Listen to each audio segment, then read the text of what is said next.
부모가 빌려준 전세 자금, 증여세 내놔라고 하는 부분들에 대한 거예요. 오케이. 증여세 내놔 부분들에 대한 거예요. 오케이.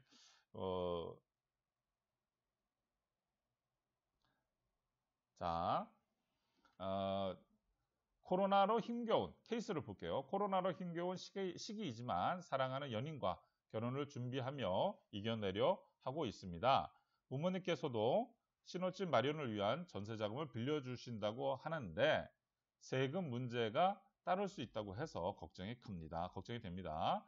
금전대여 계약서를 미리 써서 보관해두고 나중에 원금을 갚으면 충분할까요? 라고 하는 부분들에 대한 거예요. 오케이? 무슨 말인지 아시겠죠? 그래서 한번 읽어볼게요. 그러니까 누가 결혼을 하는가? 누가 자녀들이 결혼을 하는가? 그래서 부모가 어떻게 되겠어요? 그거에 대해 가지고 전세자금을 좀 빌려줬을 적에 증여세를 납부하느냐라고 하는 얘기가 되는 거죠. 결혼을 앞두고 있는 자녀를 있으신 분들이나 부모님한테 뭔가를 좀 의지할 수밖에 없는 결혼을 앞두고 있는 자녀들 입장에서는 이 내용이 굉장히 중요한 내용이 돼요. 그리고 실질적으로 이런 부분들에 대한 그 질의와 이런 것들이 생각보다 굉장히 많다라고 하는 내용이 되는 거죠. 자, 뭐냐면 왜 그러냐면 70페이지 첫 번째 블록 봐봐요. 여기도 굉장히 중요한 게 나오게 있어요. 여러분들이 실질적으로다가 자산가나 이거를 가지고 공부하시는 분들이나 딱 나오는 게 첫 번째 블록이 나왔어요. 부모가 결혼할 자녀를 도와주는 것은 고가의 주택을 직접 마련해주는 정도가 아니라면 특별히 문제가 되지 않을 것으로 받아들여진 적도 있었다. 이게 옛날에 그랬었어요. 그런데 요즘에는 워낙 집값이 다 올라가 있고 모든 것이 다 저거 되어 있기 때문에 이게 빌려준다는 개념 자체도 어떻게 되겠어요? 이게 쉬운 게 아니고 또 빌려준다 했을 때는 금액이 클 수밖에 없는 형태가 되는가. 그래서 그러나 최근에는 부의 대물림이나 주택가격 문제가 가장 큰 사회 갈등 요소로 떠올랐습니다. 여기 나오는 거야. 그래서 고위공직자의 자녀 증여 문제가 언론의 주목을 받으면서 과세 관청도 편법 증여 가능성이 있는 거래들을 적극적으로 조사한 뒤 증여세를 추징하는 추세야. 오케이? 그러니까 요즘에는 전세 자금을 빌려주고 하는 부분들에 대한 거는 적극적으로다가 조사해가지고 추징하는 추세로 이게 바뀌어 버렸어요. 오케이? 특히 자녀들이 집을 사거나 이랬을 때는 아예 자금 출처에 대한 소명을 해서 그거를 제출할 수밖에 없어요. 그래서 여러분들께서 부동산을 사고 최근에 들어서 하신 분들은 아시겠지만 이거를 그러려면 반드시 어떻게 된다? 이걸 자금 출처 소명이 나와야 돼요. 그러니까 이 전세 자금 부분들에 대한 것도 요즘에 굉장히 비싸죠.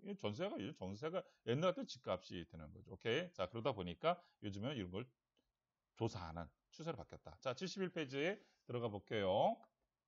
그래서 부모님이 임대인이나 공인중개사 전세금을 송금해 부모와 자녀 간의 금융기록을 남기지 않는 경우라 하더라도 마찬가지가 되는가. 여기에 보니까 뭔가에 대한 계약에 대한 얘기가 나오기 시작해요. 오케이. 따라서 부모와 자녀 간에 주고받은 금액이 증여받은 돈이 아니라 추후에 갚을 돈이라는 점에 대해 별도의 증명을 해야 되는 거야. 그러니까 여러분들 제가 항상 드리고 싶은 부분들에 대한 것들이 요 71페이지 첫 번째 블록 요 중간에 있는 거에 대한 거를 보시게 요거를 가장 크게 좀 신경 써보세요. 이를 위해서는 당사자 간 계약 내용을 담은 계약서, 확인서, 차용증 등을 증빙으로 준비해 둘 필요가 있다라고 하는 거예요. 오케이? 무슨 말인지 아시겠어요? 그래서 요즘에는 이 부모와 자식 간의 부분들에 대한 거를 그러려면 어떻게 된다? 반드시 요 서류를 준비해두고 요 서류를 준비해두고 나서 어떻게 된다? 말 그대로다가 그 부분들에 대한 걸 어떻게 진짜로다가 이자를 주고받아야 된다라고 하는 거야. 오케이? 이자를 주고받아서 여러분들이 그렇게 해야 된다라고 하는 거야. 그러면 현행세법상 정한 이자율은 몇 프로냐 이거죠. 그 옆에 중간에 있는 4.6%예요. 오케이? 여러분들 4.6% 어서 많이 들어본 것 같죠? 그래요. 가지급에 대한 이자. 이것도 4.6%. 그러니까 이 4.6%라고 하는 부분들에 대한 것을 가지고 여러분들이 자녀와 부모지간에도 이렇게 가야 된다. 그런데 만약에 정해놓고 나서 4.6%가 아니라 그 중간에 있는 거. 구체적으로 현행세법에서 정한 4.6% 이자율을 적용한 이자 금액과 실제 수취한 이자 금액을 비교해 그 금액 차이만큼은 증여세로 과세할 수 있다라고 하는 거야. 오케이? 만약에 계약서까지 다 작성해놨어. 그런데 어떻게 되겠어요? 4.6%가 아니라 만약에 1%, 1.6% 이렇게 났다. 그러면 그 차액 부분들에 대한 거 어떻게 3.6, 3% 이런 부분들에 대한 거 어떻게 된다? 증여를 해서 과세할 수 있다라고 하는 거야. 오케이. 그래서 요거 부분들에 대한 거 하고요. 그 다음에 그게 파란색으로 제가 해놨던 부분들에 대한 거 한번 봐보시게 되면 이런 게 있어요. 뭐냐면 다만 세법은 그 차액이 1,000만 원을 넘어서 비로소 과세할 수 있도록 약간의 여유를 두고 있어요. 약간의 여유를 둬서 이게 굉장히 중요한 건데 이거를 가지고서 계산하게 되게 되면 한 2억 1,700 정도가 나와요. 오케이? 이런 부분들에 대한 거. 자, 밑에 부분들 넘어가서 만약에 결혼에 대한 축의금 부분들에 대한 거를 가지고 해봅시다. 결혼 축의금 부분들에 대한 거. 오케이? 결혼 축의금에 대한 것이 증여세 문제가 될 수가 있죠. 71페이지 오른쪽 블록 한번 가보도록 하죠.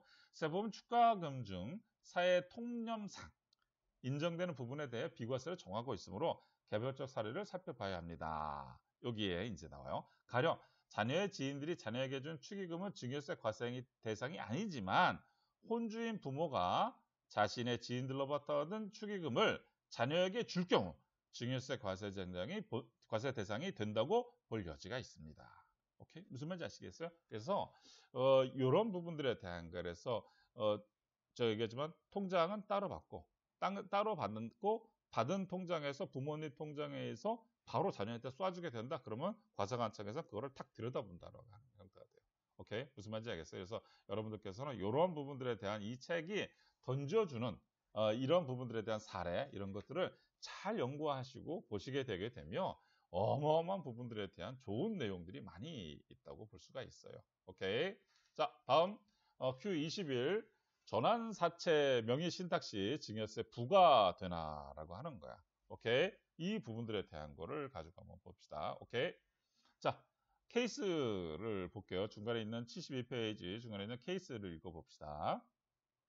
주식을 다른 사람 명의로 명의 신탁하면 증여세 과세 문제가 있는 것으로 알고 있습니다. 그런데 주식 대신에 전환사채를 명의 신탁한 경우에도 증여세 과세 문제가 있는지 또한 그 전환사채의 전환권을 행사해 얻은 주식에 대해서도 증여세가 과세되는지 궁금합니다. 라고 하는 거예요. 오케이? 여러분들이 이 전환사채 지금 현재 여기에서 이제 포커스는 뭐냐 그러면 전환사채가 뭐죠? 라고 하는 거야. 일명은 CB라고 얘기를 하는데 이 전환사채라고 하는 거야. 처음에 어떻게 되겠어요? 우리가 돈을 개인 간에 빌리게 되게 되면 채용증 적어주고 하잖아요. 그렇죠? 회사가 만약에 돈을 빌리게 되는데 적어서 준다? 그러면 뭐가 되겠어요? 그걸 회사차라고 얘기하는 거고 국가가 돈을 빌렸을 적에 그 부분들에 대한 내준다 그러면 그게 국채가 되는 거고 만약 공기업들이 하면 그게 공사채가 되는 거 아니겠어요? 그렇죠? 그런 부분들에 대한 거예요. 그러면 이 전환사채는 그럼 뭐냐 이거죠. 전환사채. 말 그대로 그거야. 이자를 주다가 어떤 일정한 부분들이 되게 되면 그거를 가지고 주식으로다가 전환할 수 있는 그거를 가지고 있는 형태가 되는 거야. 돈을 빌려준 사람이. 오케이? 그래서 요 부분들에 대한 거 하는데 이 전환사채를 할 적에 어떻게 되겠어? 누군가가 실제 소유자가 다른 사람 명의를 내세워 가지고 야 네가 이 이름으로다가 해서 좀 받아줘. 오케이? 그래서 그거를 나한테 주고 그 다음에 어떻게 되는가? 또 그거를 가지고 행사를 또 해가지고 주식으로 바꿀 수도 있는 거 아니야. 왜? 그 회사가 돈을 빌려줬는데 그 회사가 잘 됐어. 그렇게 됐을 적에 그 부분들에 대한 거가 주식 가치가 주식으로 갔을 적에 어떻게 10,000원짜리라고 생각해가지고 했던 게 얼마? 10만 원, 20만 원 올라갈 수도 있는데 이 사람은 어떻게 되는가? 돈을 나는 빌려주는 대신에 나중에 나는 니네 주식을 나는 10만 원이라 하더라도 뭐 5만 원, 4만 원 우리가 그 처음부터 정한 부분들에 대한 걸 하니까 사자마자 어떻게 되겠어요? 나는 6만 원, 7만 원, 10만 원을 차익을 볼 수가 있는 거잖아. 이게 이제 전환사채라고 하는 거죠. 오케이? 자, 그래서 여기서 얘기하는 게 뭐냐면 전환사채를 명의 신탁한 경우에도. 그러니까 다시 해서 뭐냐? 72페이지 왼쪽 첫 번째 블락. 자, 요 개념을 이제 가져가면 돼요. 권리 이전이나 그 행사에 등기 등이 필요한 재산.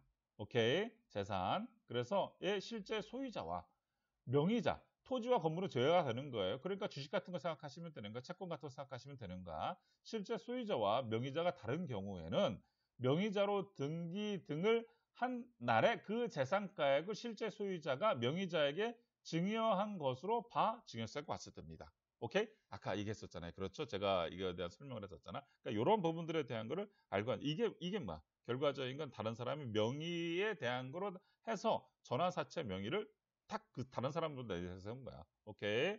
자, 그래서 넘어가고요. 자, 거기 바로 밑에 읽으면 돼. 김영식 전환사채를 이전하려면 발행회사가 가진 사채 원부의 명의를 개설해야 하므로 이 사채 원부라는 게 뭐야? 결국은 주주가 되게 되면 주주 명부에다가 작성하잖아요. 그렇죠? 그러니까 사채 원부는 뭐야? 회사에다가 돈을 빌려준 사람들. 그죠? 그 권리가 있는 사람. 그런 사람들은 또 별도로 다 적어놓은 게 뭐다? 그게 사채 원부라고 하는 거죠. 오케이. 그래서 김영식 전환사채는 권리 이전이나 그 행사 등기 등이 필요한 재산에 해당합니다. 라고 하는 거야. 오케이? 따라서 주식을 명의 신탁한 경우와 마찬가지로 김영식 전환사채를 명의 신탁해도 그 가액에 상당액의 증여세가 과세가 되는 거야. 오케이. 여기까지는 어떻게 알았어? 우리가 첫 번째 케이스에서 이럴 때 전환사채를 명의 신탁한 경우에 어떻게 됩니까? 라고 했을 때 어떻게 된다? 증여세가 과세가 된다. 오케이? 그러면 아까 우리가 케이스에서 읽었었던 또한 그 전환사채의 전환권을 행사해 얻은 주식에 대해서 증여세가 과세가 되냐? 요거에 대한 질문이 나왔잖아요. 이제 그거를 보면 가도록 해봅시다. 오케이? 자, 요 부분들에 대한 거야. 만약에 명의신탁 증여세 납세 의무자는 원칙적으로 해당 자산의 명의자나 실제 소유자도 연대 납세 의무를 부담합니다. 원칙적으로 연대 납세 의무는 본래 납세 의무자가 증여세를 납부할 능력이 없는 경우에 적용되나 그러나 명의신탁의 증여세 경우 그와 관계없이 실제 소유자가 연대 납세 의무를 부담하므로 실질적으로 실제 소유자가 명의신탁 증여세를 부담할 가능성이 높습니다. 아까 얘기했던 거. 아까 했던 거. 실제 주인이 이제 세금을 물린다는 거야. 오케이. 자, 이제 73페이지 첫 번째 블락에 핑크 부분에 해놓은 거를 막한 걸 보시죠. 세금을 회피할 목적이 없이 명의신탁을 한 경우가 있어요. 모르고 하는 경우도 있을 수도 있죠. 그러나 아무튼 생각 경우는 보겠지만 아무튼 회피할 목적이 없이 했다라고 하는 것이 있죠. 그래도 이 부분들에 대한 것들도 이게 어떻게 돼요? 읽다 보면 어떻게 보면 현실적으로 이를 입증하는 게 어떻게 돼요? 조세회피 목적의 부존재로다가 없다라고 해서 납세자가 구제되는 사례를 찾기가 어렵다. 다시 해서 뭐냐면 여하튼간에 명의신탁을 하는 거는 모르고 할 수는 없다라고 하는 거야. 오케이. 자, 한편 중간 명의신탁된 김영식 전환사채 전환권 행사를 해서 다시 해서 뭐냐 주식으로 다 이제 바꾸는 거를 얘기하는 거예요. 오케이. 명의자에게 주식이 배당이 됐어. 오케이. 이름을 빌려준 사람한테 이제 주식이 배당이 된 거야. 오케이. 이런 주식은 중간이에요. 73페이지 첫 번째 블록 중간 부분들에 대한 거. 이런 주식은 기존 소유자와 명의자 사이에 새로운 명의신탁 관계가 형성이 됩니다. 다만 대법원은 최초로 증여의제 대상이 돼 과세됐거나 과세될 수 있는 김영식 전환사채의 명의자에게 전환권 행사에 따라 배정된 주식에 대해서는 다시 명의신탁 증여세를 과세할 수 없다고 판단했습니다. 아, 오케이. 자, 여러분들께서 지금 이 책을 가지고 계신 분들은 책에다가 잘 이렇게 표시하면서 여러분들도 같이 하시면서 들어오시면 되고 만약에 책이 없으신 분들은 운전을 하시면서 들어오시는 분들에 때는 가만히 들으세요. 제가 그 부분들에 대한 거를 계속해서 이렇게 읽어드리고 있거든요. 그랬을 적에 여러분들이 그거를 머릿속으로 상상을 해보세요. 그러면 충분해요. 오케이? 자, 아까 얘기했던 거 처음에 명의신탁했을 적에 전환사채 부분들에 대한 거 어떻게 된다? 아, 그때는 증여세 된다. 그런데 이것이 행사가 됐을 적에 행사가 돼서 실제로 다 주식으로 전환됐을 적에 그래서 이게 10,000원짜리가 10만 원이 되고 막 이렇게 된다 했을 적에 그 올라간 부분들에 대해서 그러면 이거에 대해서 권리 전환권을 행사했다 이거지. 그랬을 적에 과세할 수 있다? 대부분에서 없다라고 한 거야. 그 얘기는 뭐냐면 73페이지 아래쪽에 뭐냐 그러면 이중과세 형평성에 대한 얘기가 나오기 때문에 첫 번째는 하되 두 번째는 하지 않는 것이 맞다라고 하는 게 그렇게 나오게 되는 거예요. 오케이? 무슨 말인지 아시겠죠? 굉장히 어려운 부분들에 대한 내용이 드리는데 나름대로 다 잘 정리한 것 같아요. 오케이?